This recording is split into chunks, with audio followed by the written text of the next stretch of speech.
So good morning and welcome to the Water Cooler, a live show where we talk with leaders in the Savannah area, making positive changes to our community. So August is National Breastfeeding Month, and today's topic is all about encouraging businesses in our community to provide breastfeeding-friendly spaces for employees and guests.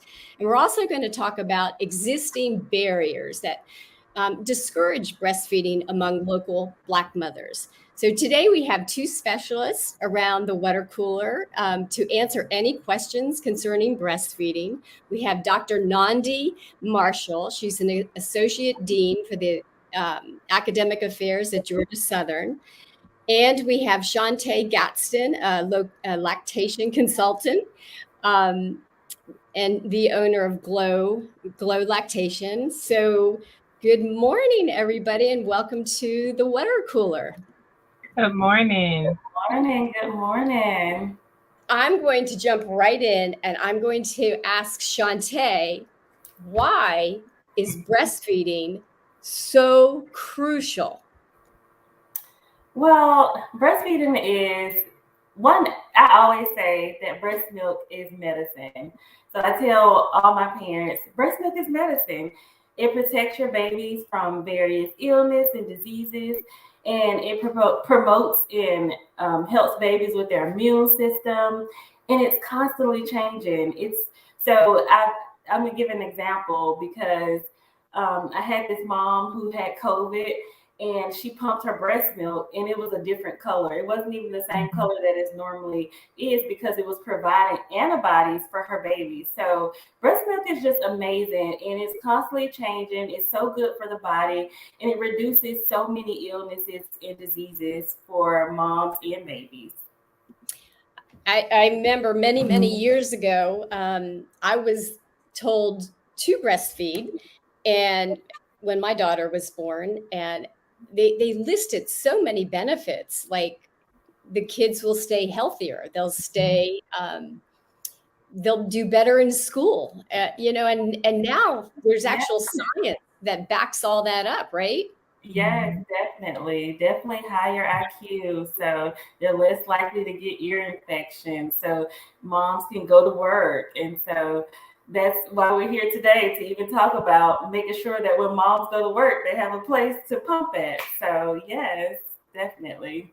And we want to thank the REACH grant that is helping to spread this word about how important it is to breastfeed. I mean, this is a crucial. What are some of the other words that they're using for breastfeeding now? First, like chest feeding and first food and stuff like that. Right, chest feeding, body feeding, breastfeeding, of course. So you. Why do you think it's been hard to get mothers to breastfeed? I would definitely say support, having those resources and getting that prenatal education. So I always tell my families making sure that grandma is coming to the prenatal meetings and aunties and just bring everyone so we can talk about it together so everyone's on the same page, because when we have a good support system and everyone is lifting that mom up, then she can do well with breastfeeding and she'll be more likely to, go a long period of time with breastfeeding. But if she doesn't have that support, then it just doesn't work out. Yeah, absolutely. And I think it's also important to know, and I know we've shared this through Water Cooler before, but some of what Shantae is saying, we actually saw in the local data that we collected in Chatham County, where one of the major pieces that folks were struggling with through their breastfeeding journey was that support. They would find that folks in their family either didn't think Black women breastfed, or, they would say, why are you breastfeeding? Doesn't it hurt? There was that miseducation piece. So again, speaking to some of what Shantae is saying, the social aspect of it, right? Getting those stares from folks that aren't even in your family who may give the looks like, why are they doing that? Or what are they doing? And folks feeling uncomfortable to then do it in public. So a lot of that around the lack of normalization around breastfeeding and the support and the education, like all of those are really crucial in some of the barriers that folks have been experiencing. And there are barriers. I mean, there's very few places in the Savannah area that a nursing mother can go in private, and we're not including toilet stalls, right? Absolutely not. Not at all. No. So what are some of the businesses that are leading the way, and why do you think they've jumped on this support for new mothers? Mm-hmm. Well, particularly with what we've been doing with Reach, so we've been working on having local organizations adopt breastfeeding policy, so that they can be recognized as a breastfeeding-friendly organization through the Georgia Department of Public Health in collaboration with Coastal Health District and Healthy Savannah. And one organization that we've had a lot of leeway with is one of the major law firms, Mike Hospital's law firm in the area. And really, the way that we approached it with them, which is really how you approach anything that you're doing in an organizational work, is really about benefits and supporting your employees, right? And boosting morale. So yes, breastfeeding is important, of course.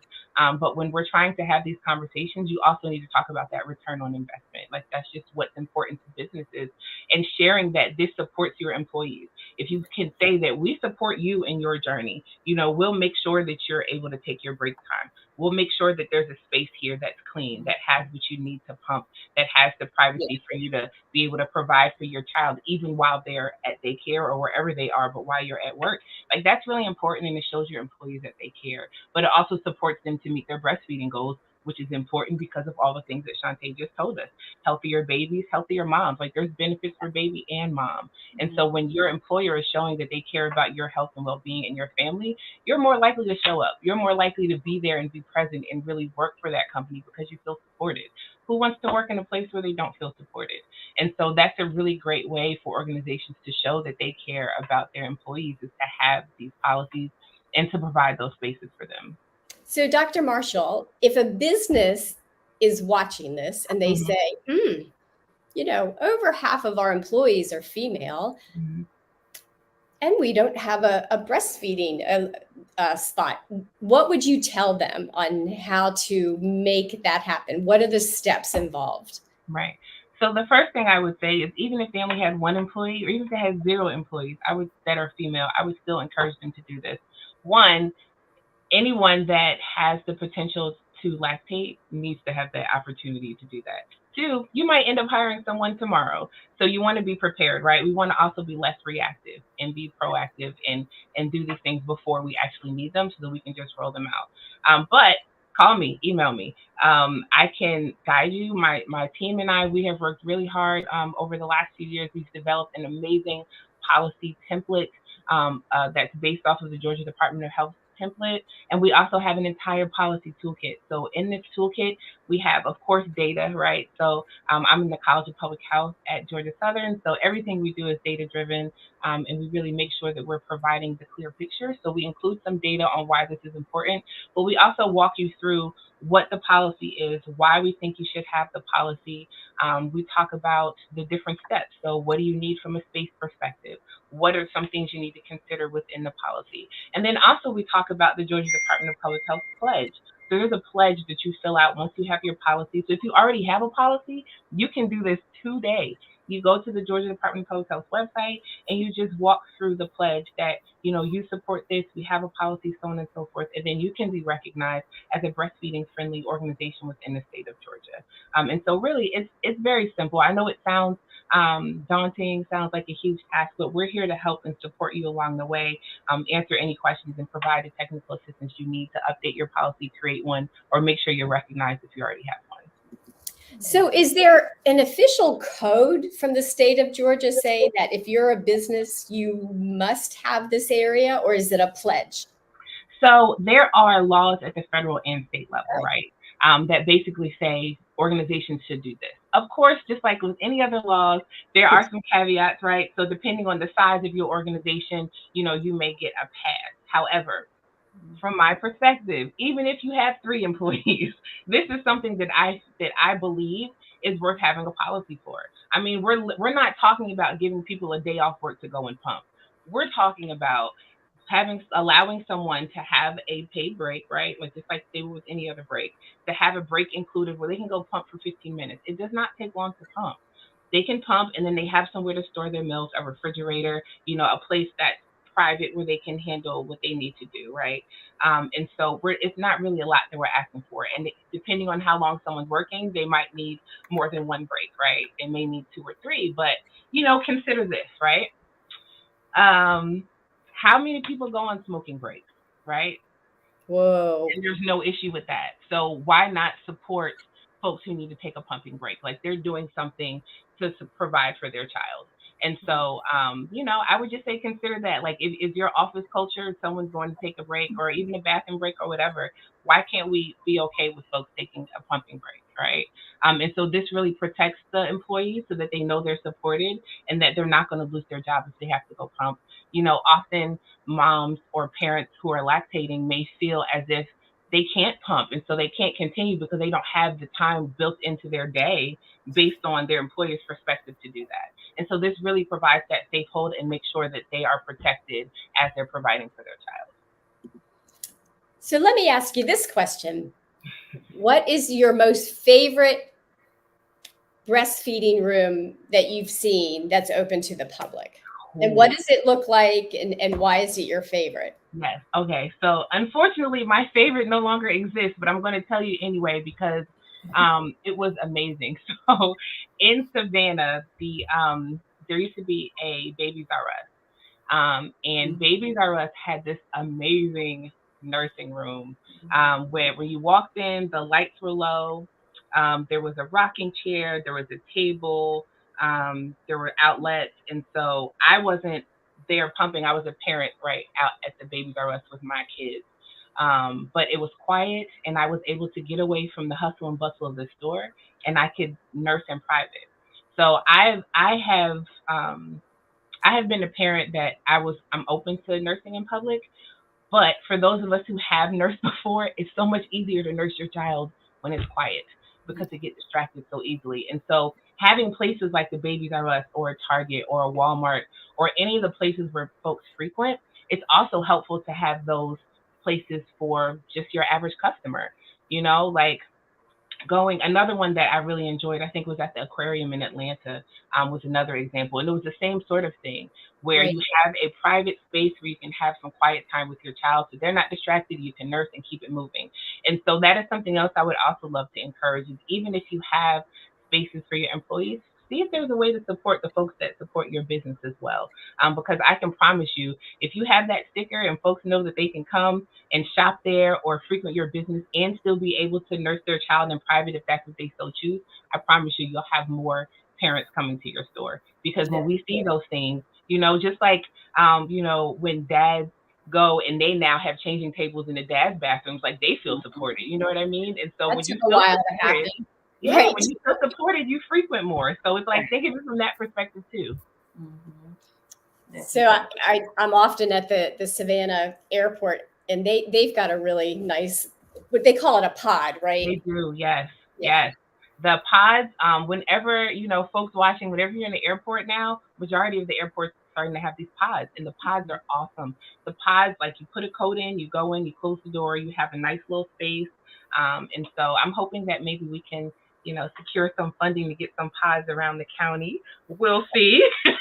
But that is another way, right, to provide Right. some central pieces for that. And then also thinking about when we have all of these amazing festivals in Savannah and in Chatham County, right? We have those great, there's like a really fancy porta potty thing that I've seen at some of the Chatham County events. Gosh, that So would be making great. sure making sure we have spaces for parents to nurse at those events is important too. Exactly. It's so hot outside. People would love to come under a tent with a fan and nurse instead of having to be out in this Georgia sun. and then some people like to put their child under a blanket, however they so choose. But if they do, the child is hot. So it would be nice for us to provide a place for them where they can cover if they choose and be cooled off. So like considering those things too when you're setting up events, not just the porta party, but is there some way for parents who would like to have some privacy to nurse their children or pump and have an outlet available to them? Awesome. Now, Shantae, in order to get to that point, we've got to make sure more mothers are breastfeeding. Yes, that's right. So what's your advice on how to make that happen? My advice would be just definitely supporting the moms. Like I said before, I can't say that enough, is to just supporting the moms and making sure that if you are a mom and you're pregnant right now, just getting that education, that prenatal education is so crucial to a successful breastfeeding journey. So we want to make sure and letting everyone around you know, like, this is my goals, this is my birth plan, this is my plan for feeding and how long I want to do it. So that way everyone knows and they're able to support you. So what are the top 2 or 3 reasons that people stop breastfeeding? Mm-hmm. One I would say is definitely going back to work. It's always a top one. Going back to work is a top one because they don't have that support at work. They're like, I can't take breaks. You know, my coworkers are not happy with me taking breaks, or, you know, they don't feel validated with pumping at work, or, you know, keeping that up. So one is work. And 2 is support. So they don't have that support at home, or, you know, they feel overwhelmed and they're not able to get in contact with someone to even help them in the community. So that's why I'm here. But yes, definitely support at home, and then having access to a lactation consultant, because we're very few. Yep. I was just about to jump in and say, Shantae may not say this because she's a lactation consultant, but we need more Shantae. Yes, you know, the support at home is great, but when you have an issue, like, you need someone to call, and everyone doesn't have a Shantae at their disposal. And so it's definitely needed that we need more lactation consultants for sure. Like, absolutely need more. And really, I would say working to eliminate some of the barriers that stop people from becoming, you know, like the fees associated with tests. That can be a barrier for some folks, no matter how passionate they are. It's expensive. But finding ways to really streamline that, and encourage folks to become consultants in the area, I think, is definitely needed. Absolutely. Do they still call them Lamaze coaches, or no? So Lamaze is more about the birthing process. The birthing process, right? Mm-hmm. It's been 34 years for me. Okay. It's like, I don't know. But I did have a lactation coach back then, and I think one of the excuses I heard a lot, because I did manage to breastfeed a long time, was they ran out of milk. Now, how often does that happen? Or they didn't produce enough milk? That happens often. It goes back to, you know, they can't have enough milk if they can't keep up with their supply because they don't have that support, or if they don't have access to a lactation consultant and they don't even know why they're even having this issue. So that does happen often. I get a lot of patients that are having low milk supply and those issues, but we're able to, you know, troubleshoot it early on. That's why I always say that early education is super important. So what specifically can you do to help that situation of not having enough milk? It really depends on why they don't have enough milk. To answer that, it could be so many reasons.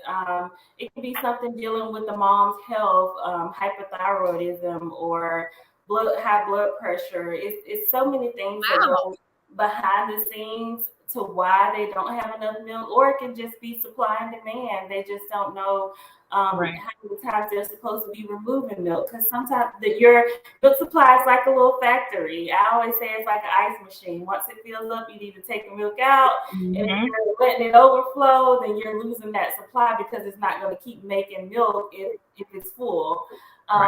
So that education, it always goes back to getting that education and getting those prenatal appointments, so that way we can troubleshoot, you know, what you have going on and make a plan specifically for you.